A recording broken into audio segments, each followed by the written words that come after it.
most daredevil group of daffy drivers to ever whirl their wheels in the wacky races.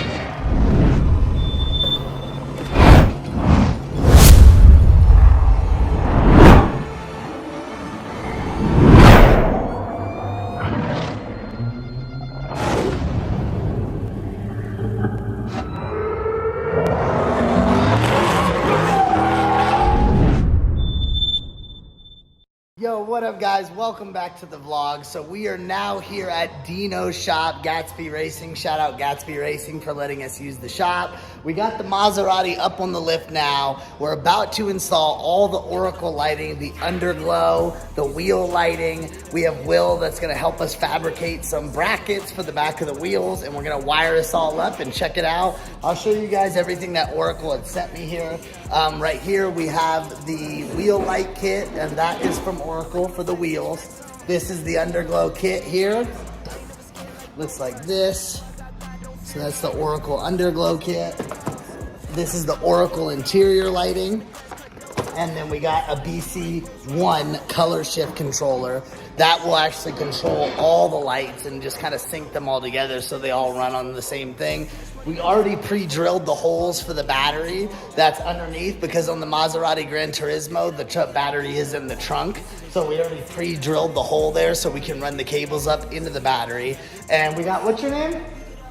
Preston. We got Preston here helping as well. He's gonna help me out a little bit because I literally don't know what I'm doing, but I'm gonna show you how easy this is to do. It's really not that hard to install this kind of stuff, especially on this car because the battery's in the trunk. So it makes it very easy to wire things into the battery as opposed to having to go to the front of the car, which I think would make it a little bit more difficult to get all the wires out of the way. So we're gonna get this up on the lift and we're gonna start, so stay tuned. I'ma wake up, do damage. Join number 7, he's bored though. Working all night, need more though. I remember nights I was poor though. Pick it up, pick it up, pick it up, pick it up. You see the drippy, I'm fitted up. Hop in my car and the giddy up. Secure the bag, yeah, I get the bus. Pick it up, pick it up, pick it up. You see the drippy, I'm fitted up. We can't hear you, what? That's Dino, Gatsby Racing, owner of Gatsby Racing. He's hooking me up with the shop like I mentioned before. He charged me only $3,000 an hour for this. It's Italian, man. You gotta charge him double. Oh my god. This is his idea better. I'm just kidding. This is it. Yeah, this is his race car. Make sure you guys go check him out. Gatsby Racing on Instagram. Dino Child. This is a car that they just rebuilt, and what you do is he actually does drift shows and stuff where people can actually ride in the back, and you get to have that experience. So you guys know, I have been in the back of the car. It was wild. He actually taught me for 30 seconds how to drift in the dry lake bed, which is super fun. We are going back out there with Dean Carnage and DDE, probably Dino as well, so we are gonna be back out there soon. That should be a lot of fun, but make sure you guys go check him out online. This is Will. He's camera shy, he looks like a lumberjack, and he works on all the cars. This is the car that you guys are gonna see on December 18th. You actually will, I think, will be able to ride in this, right? So they will be able to actually ride into it. Will is just finishing up everything. He's about putting in a new battery to start it up, to check for any leaks from what he just finished up front. And we're just gonna kind of follow this for a second. Our next event is December 18th at Sunset Park. We're gonna be having multiple cars. We got a Hellcat for people to ride in. We have a drift taxi. We got a G35 coupe that we might bring out. So we're gonna have tons of experience and fun. We're gonna do some drift videos. We have bouncy houses. I think Santa and the Grinch are showing up. They're gonna have a little battle. So the first thing that I'm gonna do is I'm gonna come under the car, and where I'm gonna put the Underglow, I'm gonna degrease it, just get it real cleaned up so everything's nice and smooth for when I put the sticker on for the Oracle lighting. That way it's really sticks on there really well. It doesn't have a lot of dust particles. I would highly recommend doing this because it will come off if you don't. And then I'm just gonna go ahead and place all the lights on here, and then we'll get it rock and roll. So now we're just looking where to do all the wiring. We got it taped in place so we can have a placeholder where we're gonna do it.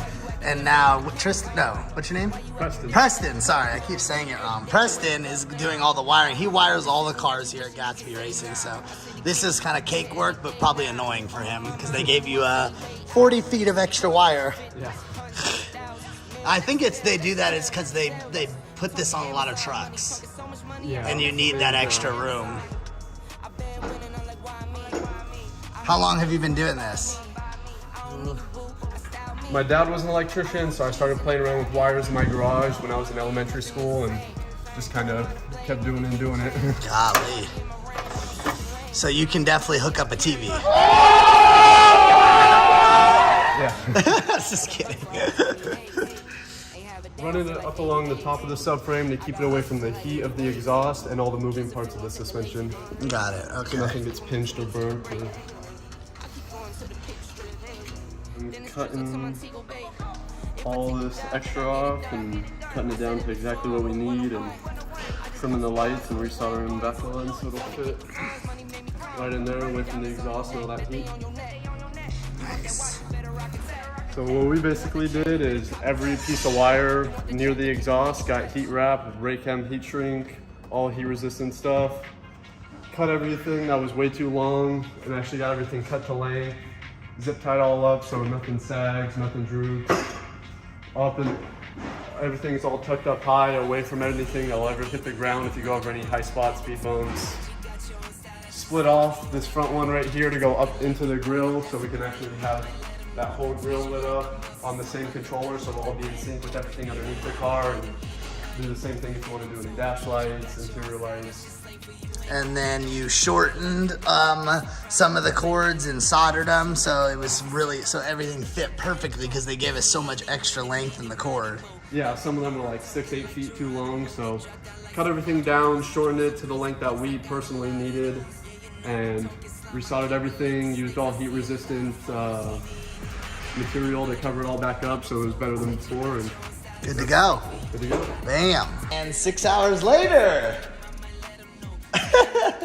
we're done. And it's up here, it's looking good. Nice and smooth. You got the grill coming soon, not like that, don't worry. But it is coming along and we got it finished. So that's part one done. There'll probably be like 40 parts to this, but that's finished and it looks good. Shout out to him. What's your Instagram?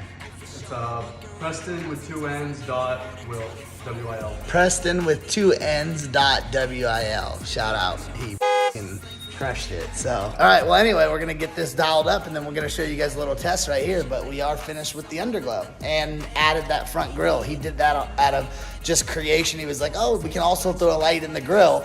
And we did, and he rewired a brand new little light to go on the top of the grill, so now the grill will light up too. It's really, really cool. So here we go, we're gonna check it out in a second.